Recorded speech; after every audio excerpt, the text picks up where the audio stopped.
Hello, this is Austin, and I am the narration for the group project between myself, Ryan S., Ryan W., and Charles. Our group project is on the Josephus Problem, a game where everybody stands around in a circle and kills each other mathematically.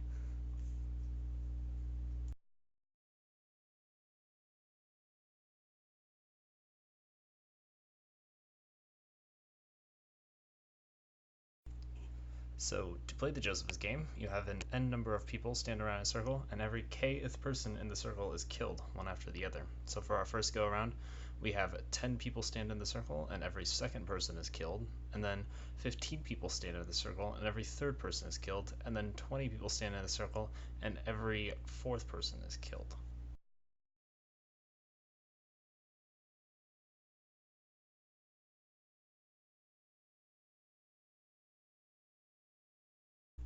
Generally, a good surefire way of surviving at least the first round of the Josephus problem is to not stand at a place that is a multiple of k, because every kth person is killed, you'll be killed right off the bat.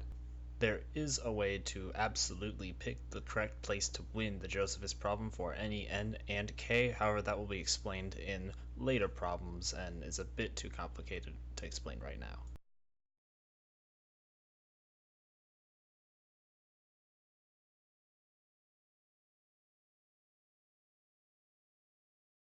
And finally here we have our game of n equals 20, k equals 4 going around the circle. It takes quite a bit of time, so I'm just going to let that play out for you.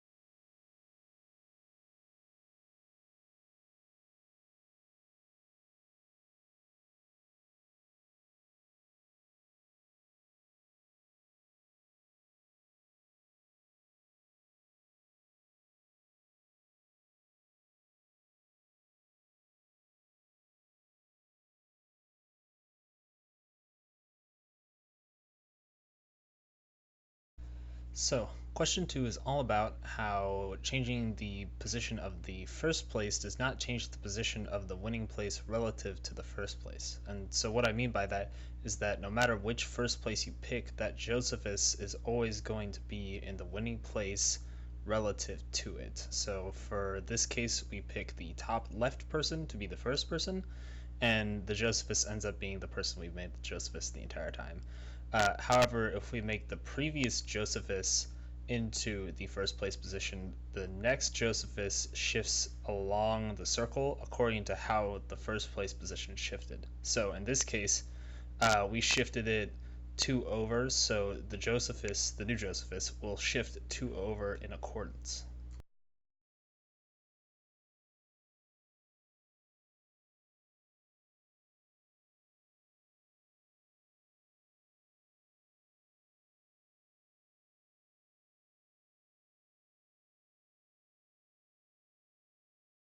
So our final problem, question 5 on the project, we have to simulate the actual Josephus problem, that is 41 total people, skipping every third person, and we not only want to find the winning place, we also want to find the next winning place, which is the second to last person remaining for Josephus's friend.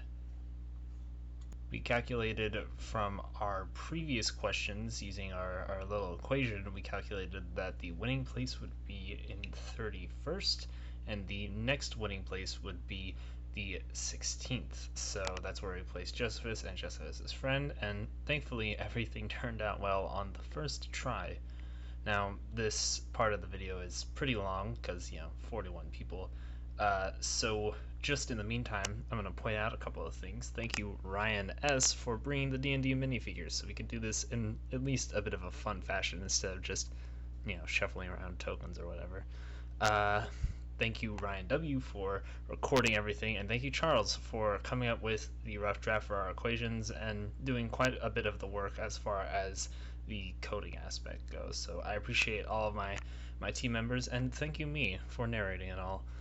Now, as the video wraps up, I wanted to point out something interesting. Josephus seems to get a kill every single round, or at least the winning place does, and I know it's not part of any of the questions or part of any of our equations, but I just found it odd. I wonder if the probability for Josephus getting a kill is increased because he can't die, or else that would violate the rules of being the winning place. He does get skipped occasionally in some of our tests, but it seems like he gets a kill almost every single time.